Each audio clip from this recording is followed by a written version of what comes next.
ओबीसींच्या आरक्षणावरनं छगन भुजबळांनी सरकारला घरचा आहेर दिलाय। मराठा समाजाला ओबीसींमध्ये आरक्षण देऊ नये या मागणीसाठी राज्यात अनेक ठिकाणी ओबीसी नेते आंदोलनाला बसलेले आहेत। मात्र त्यांनी तुर्तास आंदोलन करू नये असं आवाहन छगन भुजबळांनी केलंय। मात्र ओबीसी समाजावर खरंच अन्याय होणार असेल तर मी स्वतः आंदोलनामध्ये उतरेन असा थेट इशारा छगन भुजबळांनी सरकारला दिलाय।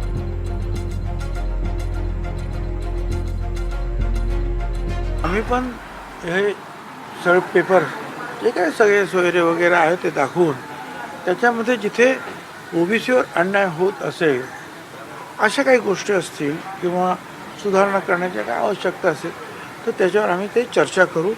पण तुम्ही जे आहे एकदम हे आत्मसमर्पणाचा वगैरे ज्या तिथपर्यंत जाण्याचं काही कारण नाही आहे, त्यांना समजावून सांगा की जरा थोडंसं आपण थांबायला पाहिजे, थोडीशी वाट पाहायला पाहिजे।